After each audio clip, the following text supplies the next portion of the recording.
this Sunday morning. Intimidation by physically putting it in place out in the field, boys.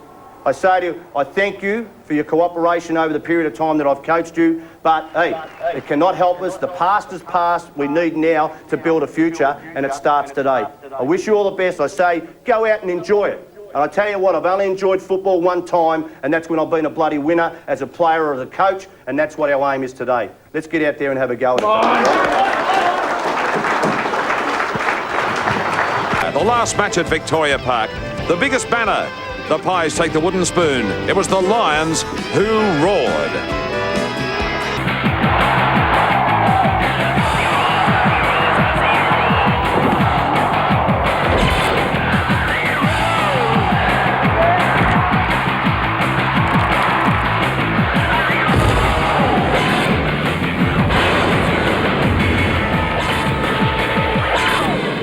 Mention the name Lee Matthews at Victoria Park and watch the response. Sure, he played his entire 332-game career with Hawthorn, but to the legions of Collingwood faithful, he'll always be remembered as the Messiah who took the Magpies to the Promised Land, returning them to premiership glory after 32 years. Presentation by Dr. John Hamilton. Today, though, marks a paradox, for Matthews will return to the Collingwood lair, the infamous Victoria Park, not as an ally, but as the enemy, coaching Brisbane in football's farewell to the ground, which will be never used again after providing years of memories. Mixed emotions for Matthews, 4 points still at stake. In this historic day for football, this match will be one to remember. Well, he may be back at his old home today, but there's no room for sentiment here on the AFL Wrap. It's a venue which has struck fear into the hearts of opposition clubs for years, Victoria Park. It's a ground loathed by foreign teams, yet loved by Collingwood players and fans alike. Weaving, good play, Mickey McGuan. On the left foot, set sail for home, a beautiful sweeping kick. Oh, great goal, McGuan! Since the club entered the competition in 1897, the Black and White Legions have flocked there. It's one of the last remaining links to football's past, to an era where one Melbourne suburb played another, and the game was reserved to Saturday afternoons. Too much pace below then the left foot pass is a ripper. What a great pass by Christian on the left foot to Dacos. Will he go to the torpedo punt? Now, the crowd will await. Yes, he is going to torpedo punt. Have a look at it.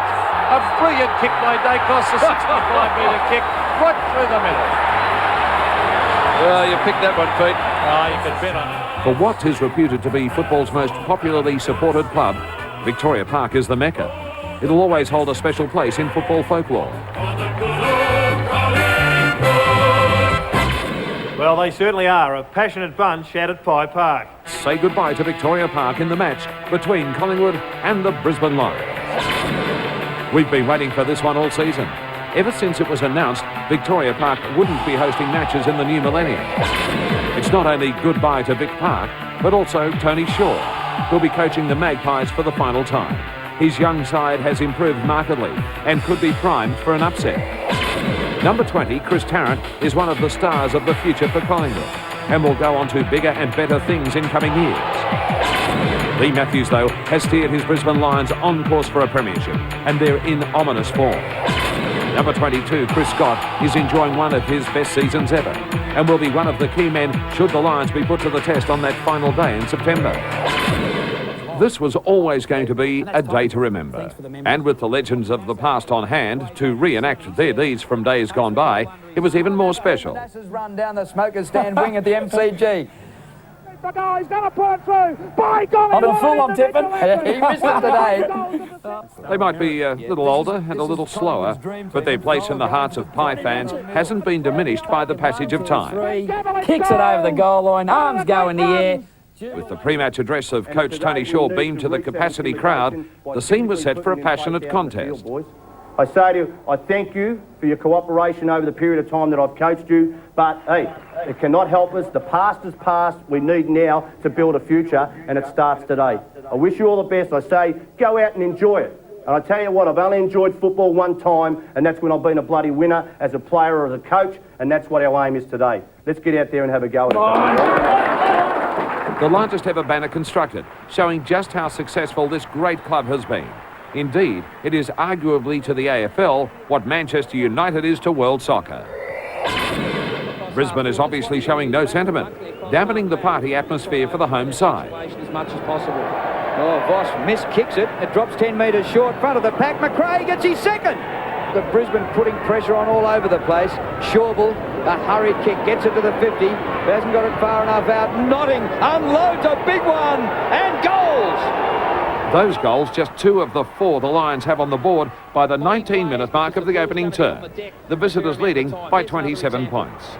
A very highly skilled player. Voss caught it, was caught high. In towards half forward, punched away by Lane. Brisbane have the numbers. Here's Power.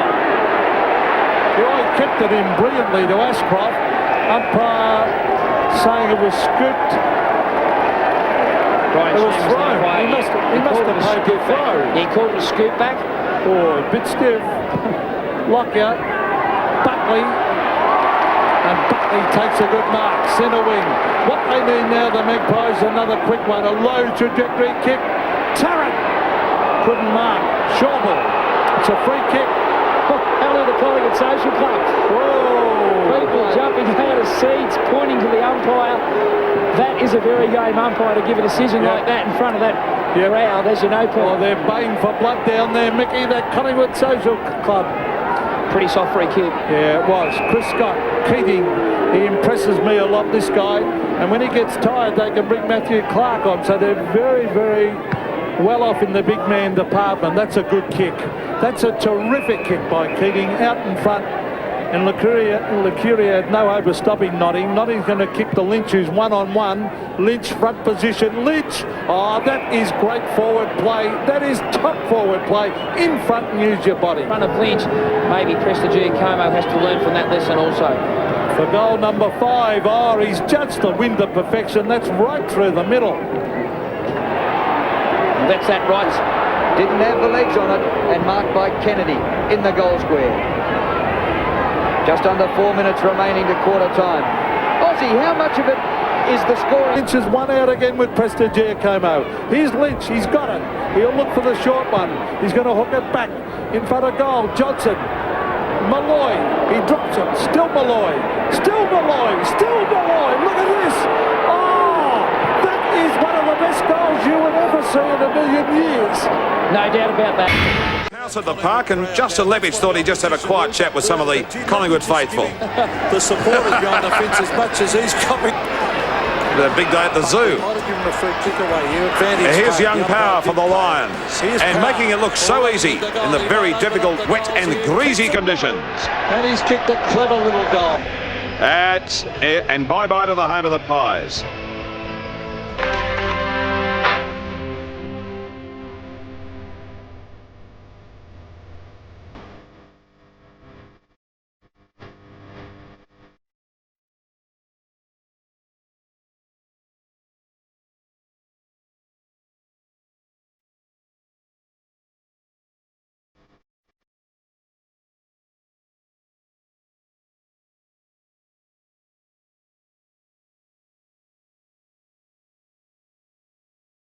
Hey, but look, it was fantastic, as you can see Peter McKenna going around there, waving to the crowd, the biggest run through in the history of football. It was great for the younger players to see. Tony Shaw quite rightly said a few of them were overawed, and I think that was the case. Certainly Nathan Buckley agreed with that.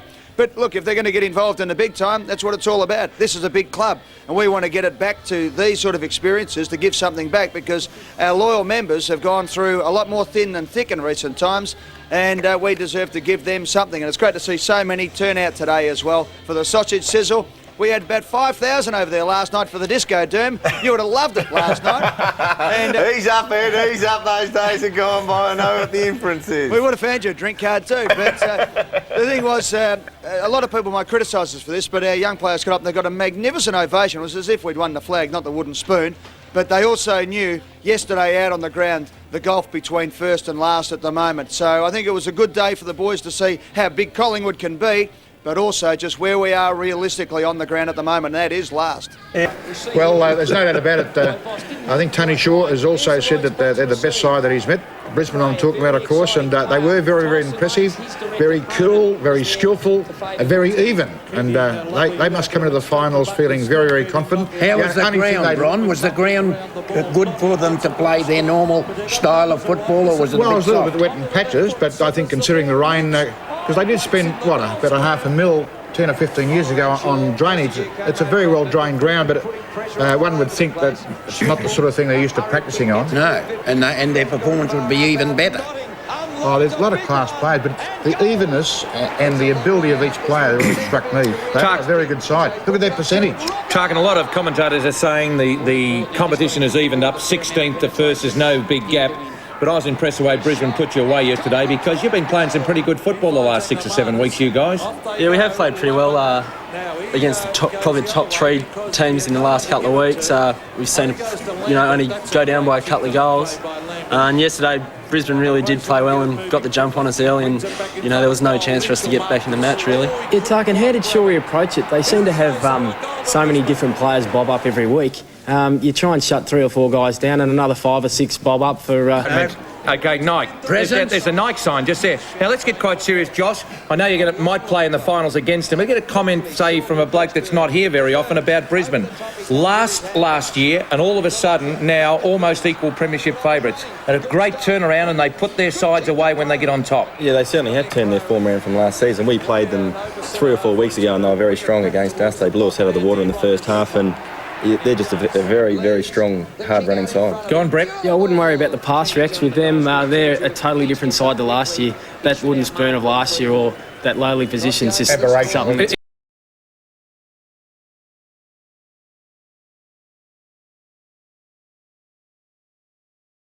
They got up by, and that officially hands Collingwood the wooden spoon. And Tony Shaw said it was the worst Magpies had played in 3 months. So it's a big statement. There were ominous signs. Brisbane were without Michael Weiss and Simon Black in the second half and still dominated. So BT joins to talk about that one. And was it all too much for the boys? You'd be a little bit careful too for us Collingwood people. It was a very emotional day out there. I appreciate that. And it was just a little bit overawing for a lot of the young kids in the side, I reckon. And so much of their energies were soaked up in the pre-game activity. Normally in a grand final you're in the rooms or something like that and you go out the ground and play, but they had to be involved in all of the history-making bits and pieces that went on before the game, and it did soak a lot of energy.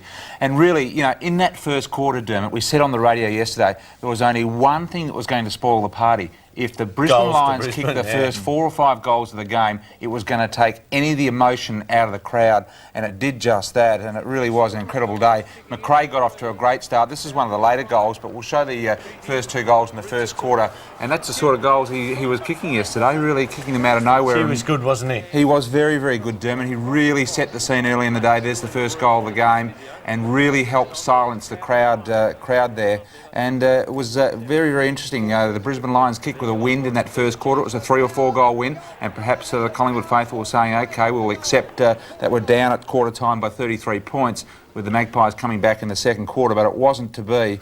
And Mark Richardson, I was just to interrupt you there, Brian, he has had a good month, but really when he came up against a true 6'6" player, Clark Keating, who is going exceptionally well at the moment, he was just outgunned, wasn't he? Quite unbelievable. Lieutenant and his men, who did a great job getting the people out.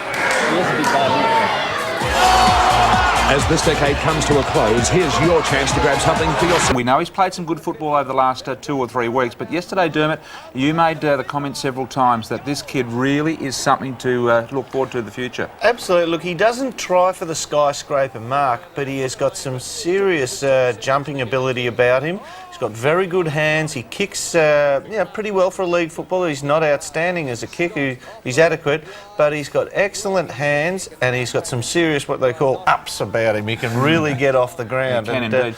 He's going to be a super player with a bit more experience under Collingwood's his belt. foot skills yesterday were very, very ordinary. The disposal by foot might have landed in front of the guy over the head. It just was not good enough. You can't blame the conditions on that. There was no rain pre-game.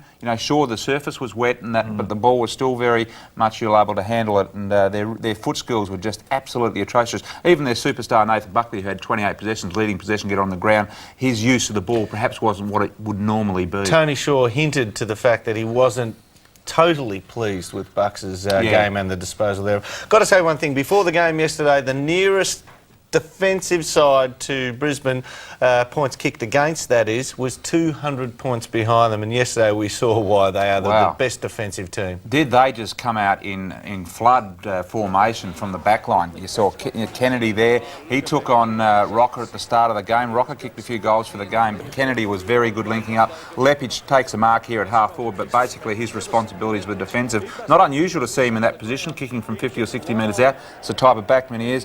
Darryl White was played off the half-back line. Have a look at this. You know, Kennedy, Leppich, White, Huskis. I mean, he looks unfit at the moment. Looks like he's carrying a bit, but he just gets out there, huffs and puffs, and really does his job. They really seem to be championing it a bit. Just watching the first quarter when they were dominating play out forward, their backman in Huskis, Scott, they seem to be championing a bit to get up and get involved, and they're running aggressively. Every time the ball went Collingwood's forward line, it appeared that the Brisbane Lions outnumbered them 3 or 4 to 1. There were never anyone on the ground.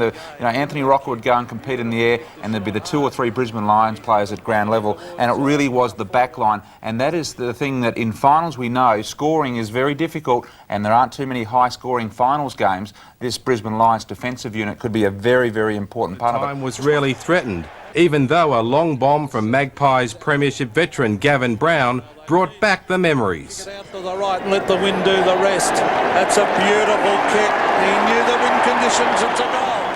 Brisbane's Justin Leppich was given some old-fashioned Collingwood hospitality, the type that visitors won't miss.